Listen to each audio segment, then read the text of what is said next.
그럼 이제 예측을 한번 다 같이 해보도록 하겠습니다. 자, 예측을 한다는 게 무슨 뜻인지 한번 생각을 해보도록 하죠. 자, 우리가 모형은 여기 있습니다. 이제 벡터로 생각하지 않고 그냥 스칼라로 보죠.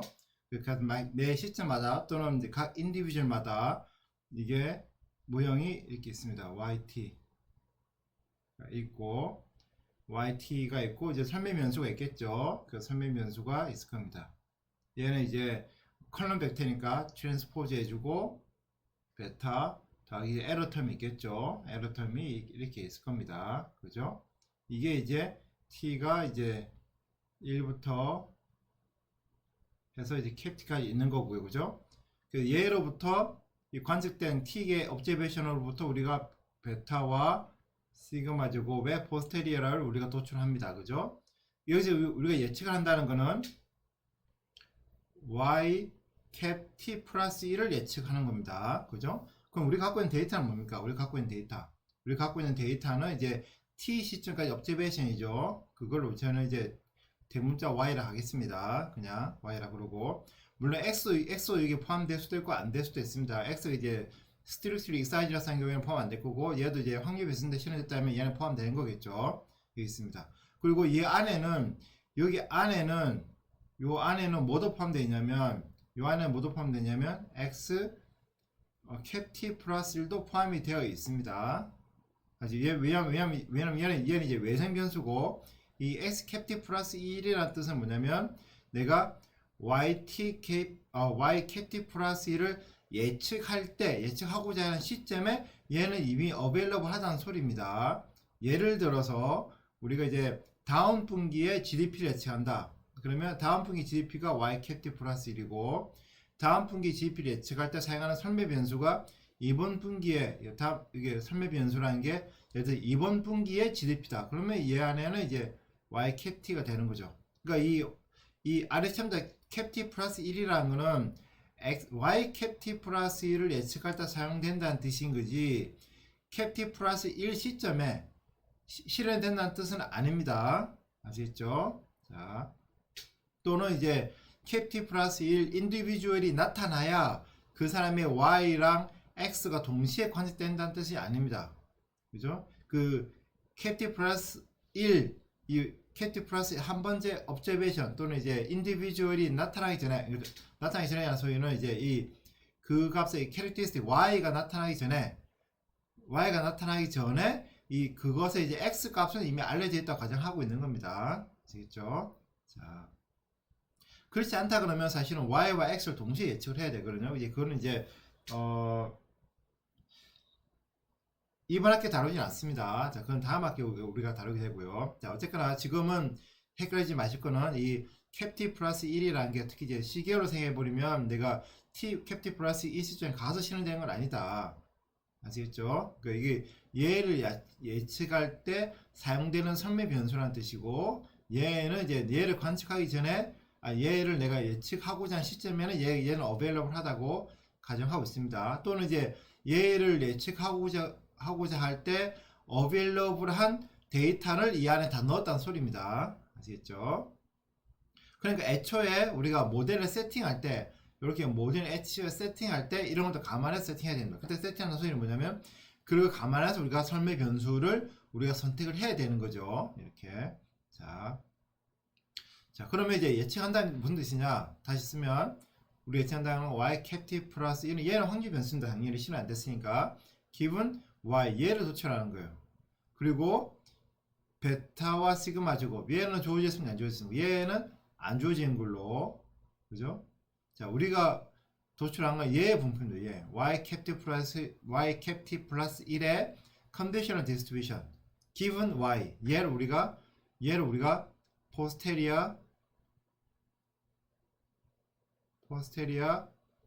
predictive distribution 자 부릅니다. 이렇게.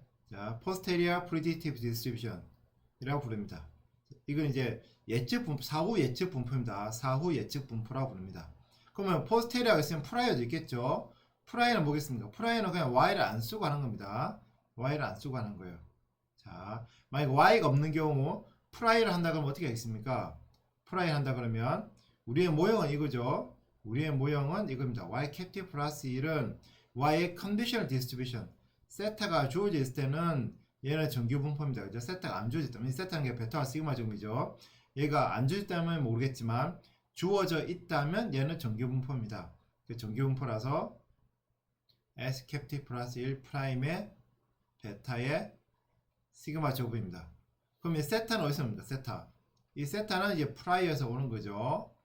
그죠? 베타는 노말, 시그마 제곱, 인버스 갬마에서 오는 겁니다. 그죠? 그래서 이제 먼저 이제 베타와 시그마 제곱을 프라이에서 샘플링을 하고, 그럼 그렇게 샘플링 된 베타와 시그마 제곱으로 y 캡티브 플러스를 샘플링 할 수 있겠죠. 그죠? 맞습니까? 그래서 이제 이런 과정을 한 10,000번 반복하면 y 캡티브 플러스 1이 10,000개가 나올 거고, 그 y 캡티브 플러스 1 10,000개의 y 캡티브 플러스 1로 히스토그램을 그리면 그게 바로 prior predictive distribution입니다. 여기서 이제 우리가 y 데이터는 y는 전혀 사용하지 않은 거죠. 그러니까 y1부터 y small y1부터 small y 캡티브의 데이터는 전혀 사용하지 않은 거죠. 이 세타를 우리가 프라이어에서만 갖고 온 겁니다. 그죠? 대신에 이 프라이어 대신에 포스테리어를 쓰면 그게 바로 포스테리어 프리딕티브 디스트리뷰션이 되겠습니다. 그러면 왜 이렇게 하고 왜 이렇게 해도 되는지를 한번 생각을 해보도록 하죠. 자, 다시 우리의 목표는 y 캡티브 플러스 1 기분 y를 이제 도출하는 겁니다. 근데 얘는 다시 말하면 y 캡티브 플러스 1 4분포죠. 얘의 4분포를 알고 싶으면 항상 우리는 뭘 계산하면 됩니까? 우리는 얘 4호 예측 밀도를 계산하면 돼. 밀도 함수 계산해보면 되겠죠.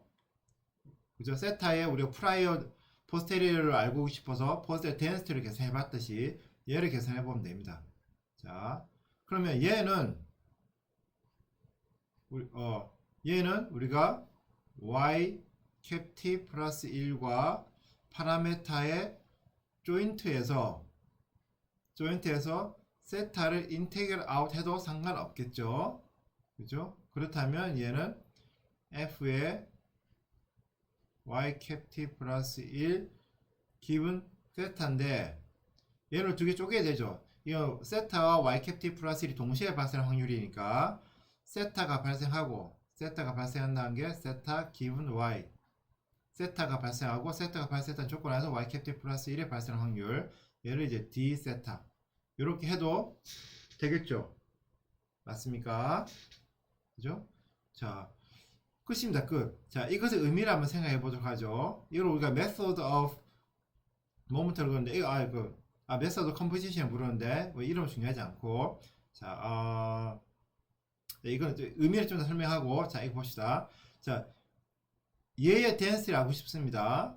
근데 얘의 density 펑션이 우리가 뭔지 모르죠. 우리 뭘 아냐면 세타가 주어져 있을 때는 우리가 y 캡티브 플러스 1의 분포가 정규 분포라는 사실을 압니다. 그렇죠? 하지만 세타가 안 주어져 있으면 뭔지 모르는 거죠. 그러니까 우리가 density 펑션을 계산해 보는 겁니다.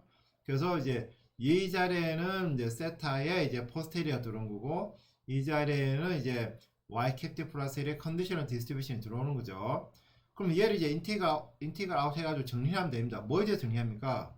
얘를 y 캡티브 플러스 1에 대해 정리하는 거죠. 그러면 얘 할 때는 이 자리에 뭐가 됩니까? 이 자리에는 우리가 노멀 덴시티 오는 거죠. 노멀 y 캡티브 플러스 1, 그리고 평균은 x 캡티브 플러스 1 프라임의 베타, 분산은 시그마 제곱, 그죠? 평균이 x 캡티브 플러스 1 베타고 분산이 시그마 제곱인 정규분포, 얘 정규분포의 밀도 함수입니다. y 캡티브 플러스 1에서 밀도 함수 쓰면 되겠죠. 그죠? 정규분포의 밀도 함수 쓰면 됩니다. 그죠? 이거 썼다는 걸 표시한 겁니다. 그 다음에 문제는 얘입니다. 얘의 분포가 뭡니까? 얘 분포. 예외적으로 우리가 얘 분포가 문제를 알 때가 있죠. 예외적으로는. 그죠? 예외적으로는 알 때가 있습니다. 하지만 일반적으로는 얘가 뭔지는 몰라요. 뭔지는 모릅니다. d세타. 그럼 결과적으로 이 인테그랄 계산할 수 있겠습니까? 없겠습니까? 일단 얘의 분포가 뭔지는 쓸 수는 있습니다. 쓸 수는 있죠. 노멀라이징 컨스턴트 없이 쓸 수는 있습니다. 쓰는 것은 문제가 없어요. 제가 모른다는 거는 이제 어떤 이름이 알려진 스탠다드한 분포가 아니라는 뜻이지. 이 자체, 이 폼 자체를 모른다는 건 아닙니다. 이 폼 자체는 우리가 알고 있죠. 맞습니까? 다만 그 표준적인 분포가 아닐 뿐이지. 얘 쓸 수 있어요. 다만 이름 뭔지 모르지. 그 이름 뭔지 모르니까 이런 식으로 이렇게 정규분포처럼 이렇게 뭐 정형화된 이렇게 무슨 노테이션 자체가 없는 거죠. 그러니까 두포잡입니다. 두포잡 분포가 있는 거 얘 쓰면 돼요. 쓰면 됩니다. 자, 그래서 이 자리에 우리가 아는 분포가 들어왔든 안 들어왔든 관계없이 어쨌거나 이 인테그랄은 일반적으로는 계산이 안 돼요. 계산이 안 된다는 소리는 이 인테그랄을 y 캡티 플러스에서 했을 때 되지 아니 그러니까 세타에 대해서 되지가 않아요. 또 된다 하더라도 얘 분포가 뭔지는 모릅니다. 그러니까 일단 세타에서 인테그랄 해야 되는 거죠. 세타에서 인테그랄 해서 y 캡티 플러스 1만 남겨놔야 돼요. 근데 이게 인테그랄 자체가 일반적으로는 안 됩니다. 안 돼. 이거 안 된다고 생각하시면 돼요. 안 된다고 손으로 되진 않습니다. 손으로 되지 않고 또 설사 된다 한들 그러면 이제는 y 캡티 플러스 1만 남겠죠. 그럼 이제 y 캡티 플러스 남은 y 캡티 플러스 1을 또 정리를 해가지고 얘가 혹시 우리가 아는 어떤 정형화된 어떤 이제 교과서에는 분포가 도출되어 있거나 그것도 그렇지 않아요. 그렇지 않습니다. 예외적으로 될 수 있겠죠. 하지만 일반적으로는 되지는 않습니다. 그죠? 그러니까 그래서 결론적으로는 이렇게 인테그랄 할 수가 없어요. 할 수가 없습니다. 할 수가 없습니다. 그러니까 우리는 시뮬레이션을 이용하는 겁니다. 자, 여기서 이제 두 가지 의미가 있습니다. 정말 중요한 두 가지 의미가 있습니다.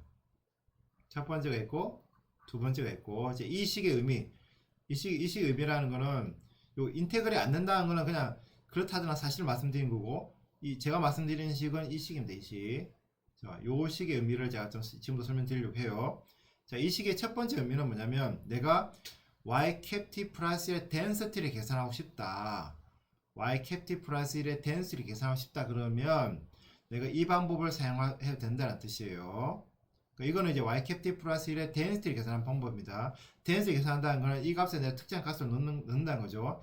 y 캡티 플러스는 1, 뭐 1이다. 1, 뭐 아니면 뭐 마이너스 0.5 이런 특정한 값을 넣는 거죠. 넣어서 얘 밀도를 계산하는 겁니다. 이렇게 predictive density 계산할 수 있다는 거 어떻게 계산하냐면 얘 계산할 수 있습니까?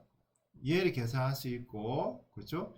얘를 계산할 수 있고 그렇죠? 얘는 우리 정규분포 사실 아니까 그죠? 이렇게 계산할 수 있고 그 다음에 이제 이거는 보시면 얘는 세트에 대해서 얘는 세트의 밀도 함수니까 얘의 기대값인 거죠. 맞습니까? 그죠? 얘의 기대값이죠. 그래서 얘의 평균을 계산하면 돼요. 다만 그 가중치가 뭐가 됐습니까? 가중치는 얘가 되겠죠. 그렇죠? 그 얘를 가중치로 할 수 있냐 없냐 그건 따지지 말고 할 수 있냐 없냐 손으로 계산해 그거는 따지지 말고 얘를 가중치로 해서 얘의 평균을 계산하면 되는 거죠. 맞습니까? 얘는 고정되어 있는 겁니다. 그죠? 1, 마이너스 0.5 숫자로 고정되어 있는 거고 이 값을 평균을 취한다는 거는 뭐가 변하니까? 세타가 변한다니까. 그죠? 많은 세타의 가능한 값이 있고 그 각각 가능한 세타의 값의 가중치를 얘로 부여하는 거죠. 각각의 세타에 대해서. 그래서 얘의 가중 평균이 얘가 된다는 사실을 하나 의미하는 거고 그게 이제 첫 번째 의미입니다. 두 번째 의미는 뭐냐면 얘의 분포를 알고 싶다면 얘를 분포를 알고 싶다 그러면 달리 말하면 얘를 샘플링 하고 싶다 그러면 실제로 할 수 없는 거죠. 왜냐면 얘가 어떤 분포 이름을 모르니까 샘플링 방법을 모르니까 얘를 샘플링 할 때 어떤 방법을 쓰냐면 다이렉트로 샘플링 할 줄 모른다면 모르는 대신에 내가 여기서는 샘플링 할 수 있죠. 여기서는 샘플 할 수 있잖아요. 베타와 시그마 제곱만 주어져 있다 그러면 정규 분포 샘플링 하는 방법 알잖아요. 그죠? 샘플링 하고 그 다음에 그럼 이때 베타와 시그마 제곱은 어디서 오냐? 이때의 베타와 시그마 제곱은 어디서 오면 되냐면 포스테리아에서 오면 된다는 뜻이에요. 이게 바로 포스테리아잖아. 세타의 포스테리아에서 세타를 샘플링하고 그 각각의 세타에서 y를 샘플링하면 그게 바로 그때 그 y 캡티 플러스 1이 요 포스테리아 디스트리뷰션에서 나온 거란 뜻입니다. 이게 바로 메소드 컴포지션이에요. 메소드 컴포지션이라는 게 그냥 달리 말하면 섞는다는 뜻이에요. 섞는 거죠. 조합을 하는 겁니다. 조합하는 방법이에요. 뭘 조합하느냐? 이 값을 조합을 해요. 이 값을 조합을 합니다. 근데 조합하는 그 가중치가 뭐냐? 이게 바로 그 가중치 역할을 한다는 뜻입니다. 그때 그 조합을 하는 게 두 가지가 있는 거예요. 하나는 이 density 자체를 조합하는 뜻이 있는 거고, 이 density 자체를 조합하는 거고, 그게 첫 번째 의미고, 두 번째는 뭐냐면 얘 분포를 샘플링 할 때, 이 세타를 그 조합한다는 소리예요. 이 y캡티 플러스 1의 분포는 세타에 의존하고, 이 세타라는 거는 이 분포에서 나온단 말이죠. 이 분포에서. 그죠? 그러니까 이제 뭐 중요한 세타라는 거 이제 포스테리어 미인에 가까운 세타는 더 많은 샘플링이 될 것이고, 그러면 그 포스테리어 미인에 가까운 세타에서 주어진 세타에서 y가 더 많은 샘플링이 되겠죠. 반대로 이제 포스테리어의 꼬리에서 나온 세타는 드물게 나올 것이고, 그 드물게 나온 세타에서는 y캡티 플러스 1이 이제 그런 y캡티 플러스 1도 드물게 샘플링이 될 겁니다. 그죠? 또 달리 말하면 이제 세타의 이런 불확실성을 감안해서 y캡티 플러스 1이 이제 샘플이 되는 거죠. 따라서 이걸 우리가 이 분포를 샘플을 할 때는 세타의 불확실성이 반영되어 있는 겁니다. 세타의 불확실성이 없다는 뜻이 아니죠. 세타가 없다, 여기 세타 안 보이기 때문에 세타 불확실성이 없다는 뜻이 아니라 세타의 불확실성을까지 반영돼서 얘가 샘플링이 되는 겁니다. 그래서 여기서 지금 우리가 할 거는 두 번째예요. 포스테리어 프리딕티브 디스트리뷰션을 샘플링 할 겁니다. 샘플링 할 때 이 두 번째 의미를 쓸 겁니다. 두 번째 의미라는 거는 세타를 포스테리어에서 샘플링하고, 포스테리어에서 샘플링한 걸, 포스테리어 샘플링 세타가 주어질 때 그때 y캡티 플러스 1을 샘플링하면 그게 바로 y캡티 플러스 1의 포스테리어 디스트리뷰션이 되겠습니다. 아시겠죠? 자, 그걸 이제 지금부터 한번 다 같이 해보도록 하죠. 자, 그럼 이거를 이제 코드를 가지고 한번 직접 설명을 드리도록 하겠습니다.